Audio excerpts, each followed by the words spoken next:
Hi friends, welcome to మన Bommarillu. Upcoming రివ్యూలోకి వెళ్ళిపోదాం.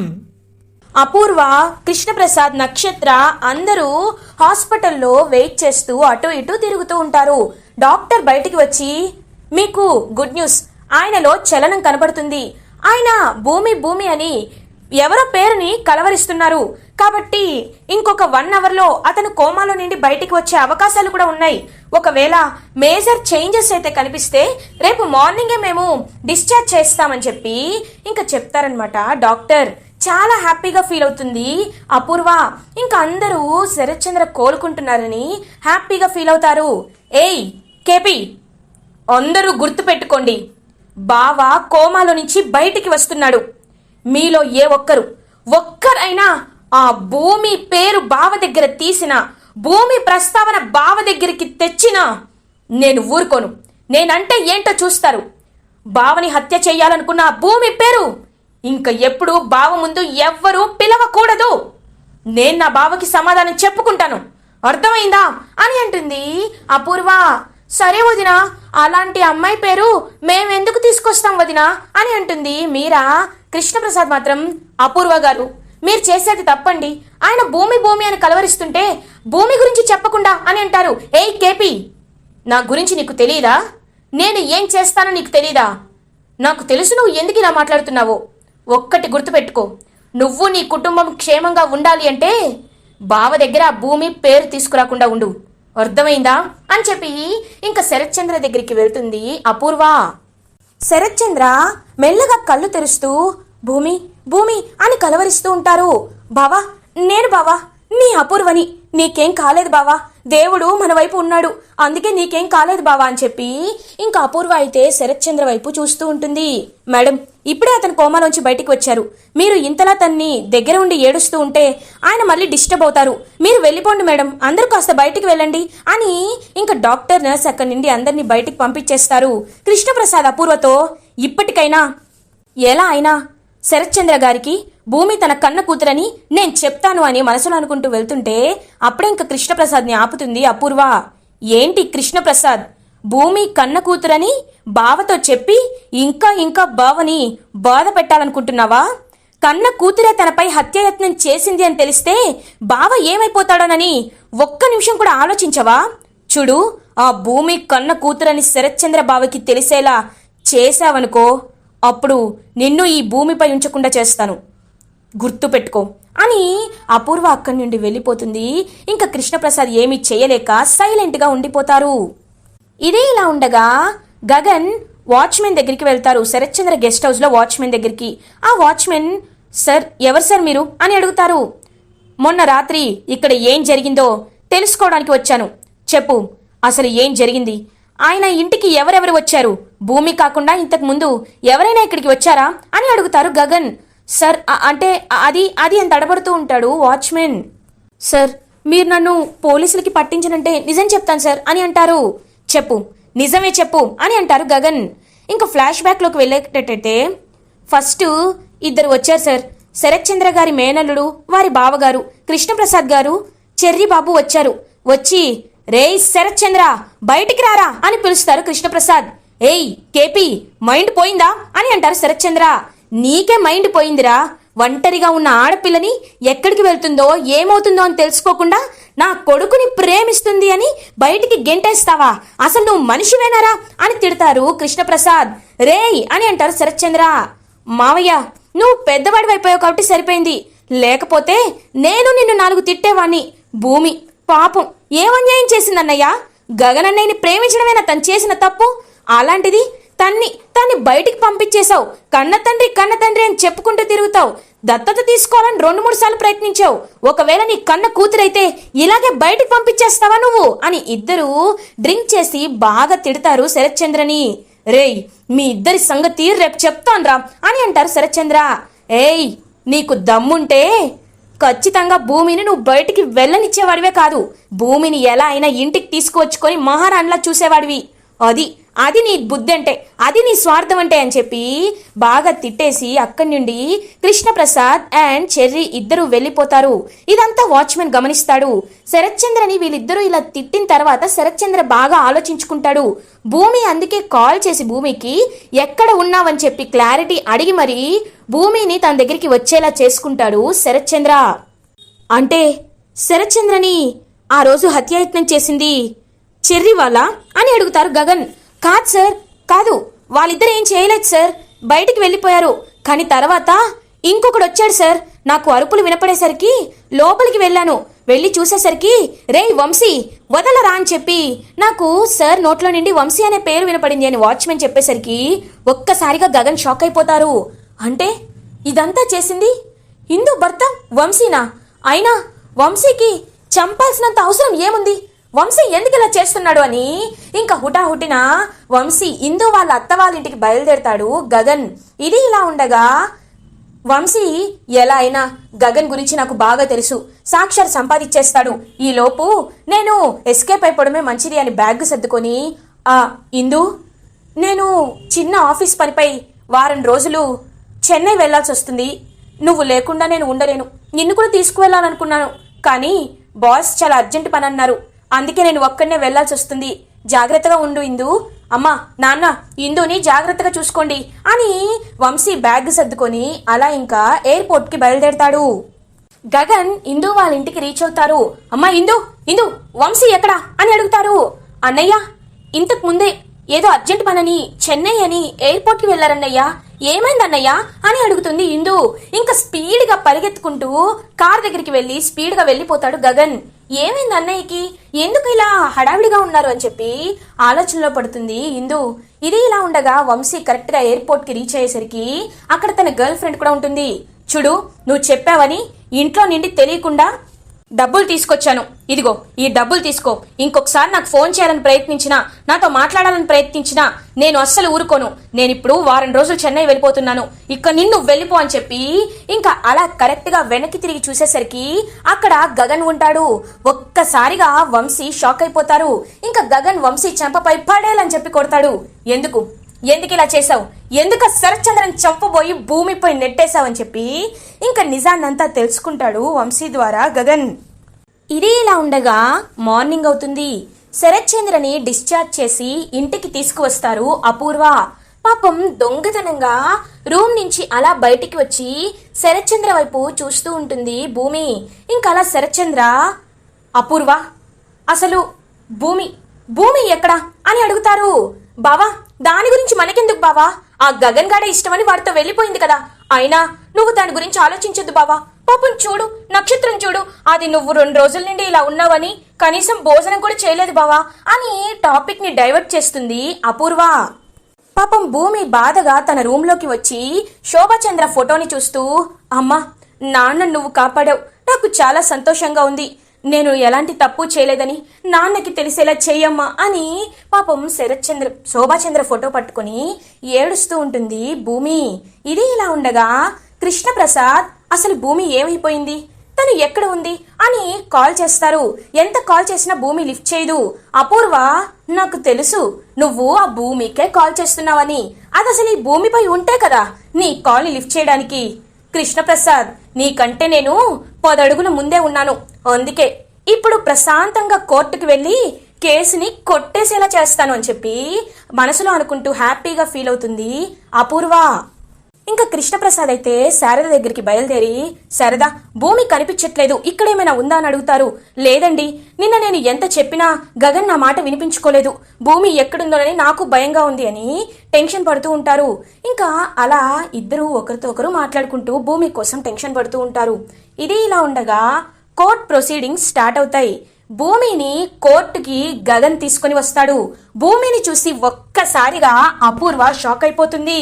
ఇంకా గగన్ పొగరుగా అపూర్వ వైపు చూస్తూ భూమిని కోర్ట్ బోన్లోకి తీసుకువచ్చేసరికి, నన్ను మోసం చేశారా రౌడీలు, అయినా నేనంటే ఏంటో చూపిస్తాని ఇంకా ఏమి చేయలేని పరిస్థితిలో ఉంటుంది అపూర్వ.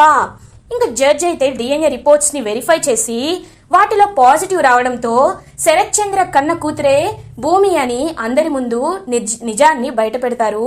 ఒక్కసారిగా ఇదంతా టీవీలో చూస్తున్న శరత్ చంద్ర షాక్ అయిపోతారు. అంటే భూమి నా కన్న కూతురా అని ఇంకా చాలా ఎమోషనల్ గా ఫీల్ అవుతారు శరత్ చంద్ర. అపూర్వ పైకి లేచి తను కన్న కూతురా కాదా అనేది ఇంపార్టెంట్ కాదు కదా జడ్జి గారు, తను నా బావని చంపాలనుకుంది, అదే కదా ముఖ్యం అని అంటుంది అపూర్వ.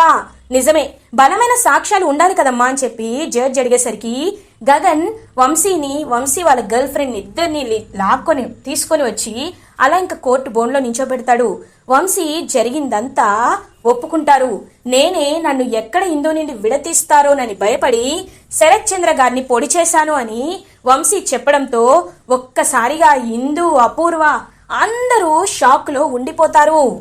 అపూర్వ వెంటనే ఒక ప్లాన్ వేసి పథకాన్ని ఆలోచిస్తుంది. యువర్ ఆనర్, మేము కేసుని విత్డ్రా చేసుకుంటాం అని ఇంకా మంచితనంగా నటిస్తుందన్నమాట అపూర్వ. జడ్జి వాదోపవాదాలు విన్న తర్వాత, చూడండి మీరు ఇప్పుడు కేసు వెనక్కి తీసుకున్నా, కేసు పెట్టినా అది మ్యాటర్ కాదు. ఇప్పుడు ఇతను శరత్ చంద్ర గారిని చంపబోయారని అందరి ముందు నిరూపితమైంది కాబట్టి అతనికి 10 ఏళ్లు పడాల్సిన జైలు శిక్ష మీరు కేసు విత్డ్రా చేసుకుంటున్నారు కాబట్టి 3 ఏళ్లు పడుతుంది. 3 ఏళ్లు కఠిన కారాగార శిక్ష పడుతుంది అని జడ్జిమెంట్ ఇస్తారు. అలా ఇంకా వంశీని పోలీసులు తీసుకువెళ్తూ ఉంటారు. భూమి తన కన్న కూతురు అని తెలిసి శరత్ చంద్ర ఇంటి నుండి స్పీడ్ గా ఇంకా బయలుదేరి కోర్టుకైతే వస్తారనమాట. ఇంకా భూమి వెంటనే శరత్ చంద్ర దగ్గరికి వెళ్ళి నాన్న అని శరత్ చంద్రని హక్ చేసుకుంటుంది. చాలా హ్యాపీగా ఫీల్ అవుతారు శరత్ చంద్ర. అమ్మ భూమి అని చూస్తూ ఉంటే గగన్ శరత్ చంద్ర భూమి దగ్గరికి వెళ్తారు. భూమి చెయ్యిని శరత్ చంద్ర చేతిలో పెట్టి, చూడు శరత్ చంద్ర, ఇన్నాళ్ళు నేను కూడా భూమి నీ కన్న కూతురు కాదని, తనని ఎలా అయినా కాపాడుకునే బాధ్యత నాదేనని అనుకున్నాను. కానీ ఎప్పుడైతే భూమి నీ కన్న కూతురు అని తెలిసిందో ఇప్పుడు తన పూర్తి బాధ్యత నీదే అవుతుంది. భూమిని కన్న కూతురు కాబట్టి కన్న కూతురులా చూసుకో. మళ్ళీ ఇలాంటి పరిస్థితి ఎవరి రూపంలోనైనా వచ్చినా నువ్వు భూమిని బయటికి పంపించావనుకో, అప్పుడేం చేస్తానో తెలుసా? భూమి మెడలో తాళి కట్టి నీ కళ్ళ ముందుకే వస్తా. అప్పుడు నిన్ను ఎవ్వరు కాపాడలేరు. కాబట్టి చెప్తున్నాను, భూమిని జాగ్రత్తగా చూసుకో అని చెప్పి అక్కడి నుండి వెళ్ళిపోతారు శారదని తీసుకొని గగన్. ఇది ఇలా ఉండగా శరత్ చంద్ర భూమిని ఇంటికి తీసుకువస్తారు. కరెక్ట్ గా గుమ్మం దగ్గర నించోబెట్టి, అపూర్వ, భూమి నా మొదటి వారసురాలు. ఇన్నాళ్ళు అన్నావు కదా శోభాచంద్ర అక్క కూతురు ఉంటే నా కూతురులాగే చూసుకుంటానని. మొదటిసారి మన ఆడపిల్ల ఇంటికి వస్తుంది కాబట్టి తనకి హారతి ఇవ్వు అని చెప్పి ఇంకా అలా హారతిని అపూర్వ చేతే ఇప్పిస్తారనమాట శరత్ చంద్ర. భూమి హ్యాపీగా అలా అపూర్వ వైపు చూస్తూ ఉంటుంది. అపూర్వ మాత్రం తిట్టుకుంటూ అలా ఇంకా భూమికి హారతినిస్తుంది. నక్షత్ర, రామ్మ, తను ఎవరో కాదు, నీకు అక్క అవుతుంది. అక్క మొదటిసారి వారసురాలుగా ఇంటికి వచ్చినప్పుడు నువ్వే తనకి కాళ్ళు కడిగి లోపలికి తీసుకువెళ్ళాలి. వెళ్ళు, తన కాళ్ళని కడుగు అని అంటారు శరత్ చంద్ర. డాడీ అని అంటుంది నక్షత్ర. బేబీ, డాడీ మాటకి ఎదురు చెప్పద్దు, డాడీ చెప్పినట్టు చెయ్యి అని సైగ చేస్తుంది అపూర్వ. ఇంకా నక్షత్ర ఏమి చేయలేక అలా భూమి కాళ్ళని తన చేత్తో కడుగుతుంది నక్షత్ర. అపూర్వ అండ్ నక్షత్ర వైపు భూమి చాలా హ్యాపీగా పొగరుగా చూస్తూ ఉంటుంది. అమ్మ భూమి, రామ్మ అని ఇంకా శరత్ చంద్ర భూమిని శోభాచంద్ర ఫోటో దగ్గరికి తీసుకువెళ్తారు. శోభ, ఇన్నాళ్ళు భూమి నా కన్న కూతురని తెలియక నిజంగా మన ఇద్దరికి పుట్టిన కూతురు ఎలా ఉంటుందో భూమి కూడా అలాగే ఉంటుందని నీ ముందుకు తీసుకొచ్చి చాలాసార్లు పరిచయం చేశాను.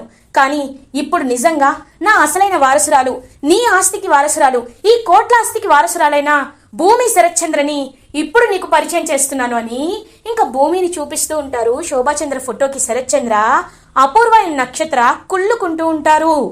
అయితే ఇవాటి నుండి ఈ ఇంట్లో అన్ని సంతోషాలే అని చెర్రీ అనేసరికి ఇంకా అందరూ చాలా హ్యాపీగా ఫీల్ అవుతారు. నక్షత్ర అండ్ అపూర్వ మాత్రం కోపంగా లోపలికి వెళ్ళిపోతారు. లేదు, ఎలా అయినా వీళ్ళ ఫ్యామిలీలో కొలతలు సృష్టించాలి. రే గగన్, ఇదంతా నీ వల్లే అయింది కదా, నీకు నిద్ర పట్టకుండా చేస్తాన్రా అని చెప్పి ఇంకా అపూర్వ అలా బయలుదేరుతుంది బయటికి. ఇది ఇలా ఉండగా ఇందు వాళ్ళ అత్తయ్య మావయ్య ఇద్దరు బయటికి గెంటేస్తూ ఉంటారు. ఏ క్షణం నిన్ను మా వాడు పెళ్లి చేసుకున్నాడు కానీ అప్పటి నుండి వాడికి అన్ని కష్టాలే, పో బయటికి పో, నీ డబ్బు వద్దు ఏమి వద్దు అని ఇందు వాళ్ళ అత్తయ్య మావయ్య ఇద్దరు బయటికి గెంటేస్తే, అత్తయ్య నాకు కూడా ఆయన వెళ్ళిపోయారని చాలా బాధగా ఉంది. ఆయన తప్పు చేసే మనిషి కాదు. అదంతా ఎందుకు జరిగిందో అర్థం కావట్లేదు అత్తయ్య అని ఏడుస్తూ ఉంటుంది ఇందు. మా వాడిలా ఊచలు లెక్క పెడుతున్నాడంటే దానికి నువ్వే కారణం, వెళ్ళిపో అని ఇద్దరు గెంటేస్తే అపూర్వ అప్పుడే ఇంకా కారులో అక్కడికి వస్తుంది. అసలు మీరు మనుషులేనా? మీకు బుద్ధుందా? వంశీని చెయ్యని తప్పుకి ఆ గగన్ గాడు ఇరికించాడు. అలాంటిది మీరు వాణ్ణి తిట్టకుండా బంగారం లాంటి నా మేనకోడలు ఇందుని బయటికి గెంటేస్తారా? చీ, మీలాంటి వాళ్ళతో మాట్లాడి వేస్ట్. అమ్మా ఇందు, నీ మేనత్తగా నేను చెప్పే మాట నువ్వు వింటావు కదా. చిన్నప్పటి నుండి నేనంటే నీకు చాలా ఇష్టం కదా. ఆ గగన్ గాడు మీ వాళ్ళకి బ్లాంక్ చెక్ ఇచ్చాడని నేను తెలుసుకున్నాను. అదంతా ఎందుకో తెలుసా? ఇదిగో ఇప్పుడు ఇలా చేయడానికి. వాడు భూమిని ప్రాణంగా ప్రేమిస్తున్నాడు. తన భూమిని బావని చంపకుండా ఉంది అని నిరూపించుకోవడానికి, నిర్దోషిగా బయటికి తెచ్చుకోవడానికి పాపం అమాయకమైన వంశీని జైలుకు పంపేలా చేశాడు. వాళ్ళు ఎప్పుడూ నీ నాశనాన్ని కోరుకున్నారు ఇందు అని అంటుంది అపూర్వ. ఒక్కసారిగా ఇందు అదంతా నిజమేనని నమ్మి గగన్ పై రగిలిపోతూ ఉంటుంది. అత్తయ్య, నా జీవితాన్ని ఆ గగన్ నాశనం చేసేశాడు. ఇప్పుడు నేను ఏం చేయాలత్తయ్యా అని అడుగుతుంది ఏడుస్తూ ఇందు. నేను చెప్పినట్టు చెయ్యి. నువ్విప్పుడు వెళ్ళి ఆ గగన్ గాడి ఇంటి ముందు కూర్చో. వాడి ఇంటికి వెళ్ళి రోజు వాళ్ళని దెప్పి పొడుస్తూ వాళ్ళని ప్రశాంతంగా ఉండనివ్వకుండా చెయ్యి. తర్వాత కదేంటో నేను చూసుకుంటాను అని ఇందుని గగన్ వాళ్ళ ఇంటికి పంపిస్తుంది అపూర్వ. ఇది ఇలా ఉండగా నైట్ అవుతుంది. గగన్ వాళ్ళ డోర్ నాక్ అయ్యేసరికి శారద ఒక్కసారిగా డోర్ ఓపెన్ చేసి చూస్తే అక్కడ సూట్ కేసుతో లగేజ్తో ఇందు కనిపిస్తుంది. అమ్మ ఇందు, నువ్వేంటమ్మా ఇక్కడ అని అడుగుతారు. పెద్దమ్మ, ఏం జరిగిందో నీకు తెలుసు కదా పెద్దమ్మ. ఈ గగన్ గగన్ వల్లే నా జీవితం నాశనమైపోయింది. నన్ను మా అత్తయ్య మావయ్య ఇంటి నుండి గెంటేశారు. నేనిచ్చిన డబ్బుని నా మొక్కాన కొట్టి నీ డబ్బెవరికి కావాలి, నా కొడుకు జైలుకు వెళ్ళడానికి కారణం నువ్వేనని గెంటేశారు. నాకు పుట్టింటికి వెళ్ళాలనుంది, కానీ నేను వెళ్ళను. ఎందుకంటే నా జీవితం ఇలాగ అవ్వడానికి కారణం గగనే, కాబట్టి నేను ఇక్కడికే వచ్చాను అని చెప్పి ఇంకా అలా ఇందు అయితే లోపలికి వస్తుంది. గగన్ ఒక్కసారిగా ఇందు మాటల్ని ఇందుని చూసి పాపం బాధపడతాడు. ఇది ఇలా ఉండగా మార్నింగ్ అవుతుంది. శరత్చంద్ర ఇంట్లో ఉగాది సెలబ్రేషన్స్ అయితే స్టార్ట్ అయిపోతాయి. శరత్చంద్ర కృష్ణప్రసాద్ని పిలుస్తారు. బావగారు, అన్ని ఏర్పాట్లు చేసేశానండి, ఇంకా పూజ మొదలు పెట్టచ్చు అని అంటారు కృష్ణప్రసాద్. ఏంటి కృష్ణప్రసాద్, ఎప్పుడు ఉగాది పండగ అంటే కేవలం మనం మాత్రమేనా? మీకు చుట్టాలంటూ ఎవరు లేరా అని అడుగుతారు శరత్చంద్ర. నాకెవరున్నారు బావగారు అని అంటారు కృష్ణప్రసాద్. ఇంకెవరు ఉన్నారు కదా, గగన్ గారి ఫ్యామిలీ, వాళ్ళని ఇంటికి పిలవచ్చు కదా అని అంటారు శరత్చంద్ర. ఒక్కసారిగా అపూర్వ, నక్షత్ర, గోరింటాక్ పిన్ని, మీరా అందరూ షాక్ అయిపోతారు. మావయ్య, మీరేమంటున్నారు అని అంటాడు చెర్రీ. అవునరా, నిన్న గగన్ మాటలకి నేను ఆలోచనలో పడ్డాను. గగన్ భూమిని ప్రేమించాడు, కానీ భూమి కూడా గగన్ని ప్రేమించినా నా కూతురని తెలిసాక గగన్ నాకు అప్పచెప్పి అక్కడి నుండి వెళ్ళిపోయాడు. అందుకే గగన్ని ఈ ఇంటికి ఉగాది పండక్కి పిలవాలి అని నేను ఫిక్స్ అయ్యాను. అందరూ ఒకే కుటుంబం కాబట్టి కలిసి ఉంటేనే బాగుంటుంది అనుకుంటున్నాను అని అంటారు శరత్చంద్ర. ఇంకా చెర్రీ చాలా హ్యాపీగా ఫీల్ అయ్యి, అయితే మావయ్య నేనే వెళ్ళి దగ్గరుండి గగన్ అన్నయ్య వాళ్ళని ఇక్కడికి తీసుకువస్తాను అని చెప్పి హ్యాపీగా గగన్ వాళ్ళ ఇంటికి బయలుదేరుతాడు చెర్రీ. ఇది ఇలా ఉండగా శరత్చంద్ర పూజ, వ్రతం అన్ని భూమి చేత్తో చేపిస్తూ ఉంటారు. చూసావా అమ్మాయి, ప్రతి సంవత్సరం నీ చేత్తో చేయించేవారు, ఇప్పుడు భూమి చేత్తో చేపిస్తున్నాడు. మెల్లగా అన్ని అధికారాలు భూమికే ఇచ్చేస్తాడు అని అంటుంది గోరింటాకు పిన్ని. పిన్ని, నేను అసలే చాలా కోపంలో ఉన్నాను, నన్ను ఇంకా రెచ్చగొట్టద్దు అని అంటుంది అపూర్వ. ఇంకలా పూజ చేసి అందరికీ ప్రసాదం ఇచ్చి చాలా హ్యాపీగా ఉంటారు భూమి అండ్ ఫ్యామిలీ. ఇటువైపు చెర్రీ, పెద్దమ్మ, శరత్చంద్ర మావయ్య అందరినీ ఉగాది పండక్కి రమ్మని పిలిచారు. వెంటనే అందరం బయలుదేరాలి, నా మాట కాదనకండి, రండి అని చెప్పి ఇంకా తీసుకువెళ్ళడానికి వస్తాడు చెర్రీ. గగన్ కోపంగా ఉంటే శారద, రే గగన్, వద్దు నాన్న, ఆయనే కదా మనల్ని పిలిచాడు. ఏమో ఆ దేవుడు మన ఫ్యామిలీస్ కలవాలని రాసి పెట్టారేమో, అందుకే ఆయనలో మార్పు వచ్చిందేమో. అందరిలో నెగిటివే కాదు పాజిటివ్ కూడా చూడాలి కదా, పిలిచినప్పుడు వెళ్ళకపోతే బాగోదు అని చెప్పి గగన్ ఇంకా అలా తీసుకువెళ్తుంది శారద. ఒక్క నిమిషం అని చెప్పి ఇంకా లోపలికి వెళ్ళి చీర అండ్ ఆ రోజు నెక్లెస్ ఇవ్వాలనుకున్నారు కదా గగన్, ఆ నెక్లెస్ రెండింటిని తీసుకొని ఇంకా గగన్కి తెలియకుండానే వాటిని డ్రాలో పెట్టి బయలుదేరుతారనమాట శారద. ఇంకా అలా గగన్ వాళ్ళ ఫ్యామిలీ కూడా ఉగాది పండగకి శరత్చంద్ర వాళ్ళ ఇంటికి రీచ్ అవుతారు. శరత్చంద్ర అందరూ ఇంకా చాలా హ్యాపీగా గగన్ వైపు చూస్తూ ఉంటారు. శారద, అమ్మ భూమి, ఇదిగో నీకోసం ఒక గిఫ్ట్ తీసుకొచ్చానని ఆ శారీని ఇస్తుంది. ఇంకా వెంటనే భూమి లోపలికి వెళ్ళి ఆ శారీని ఆ నెక్లెస్ని చూసి చాలా హ్యాపీగా ఫీల్ అయ్యి ఆ శారీ ఏదైతే గగన్ వాళ్ళ ఫ్యామిలీ ఇచ్చిందో శారీ అండ్ నెక్లెస్ పెట్టుకుని అలా నడుచుకుంటూ వస్తుంది.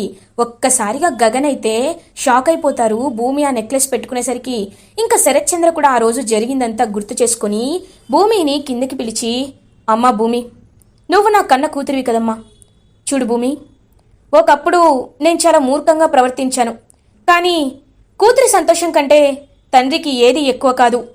నువ్వు గగన్ని విడిచి ఒక్క క్షణం కూడా ఉండలేవని నాకు తెలుసు. గగన్ నీ ప్రాణమని కూడా నాకు తెలుసు. అందుకే నీ ప్రాణాన్ని నీకు ఇచ్చేయాలని ఈ ఉగాదికి నేను ఇస్తున్న ఫస్ట్ గిఫ్ట్గా నీకు నేను గగన్ని ఇవ్వబోతున్నాను. త్వరలో నీకు గగన్కి పెళ్లి చేయబోతున్నాను అని అంటారు శరత్ చంద్ర. ఒక్కసారిగా అందరూ షాక్ అయిపోతారు. శరత్ చంద్ర అలా ఇంకా భూమి చెయ్యిని గగన్ చేతిలో పెట్టి హ్యాపీగా ఇద్దరి వైపు చూస్తూ ఉంటారు. ఇలా ఎపిసోడ్ ఎండ్ అవుతుంది.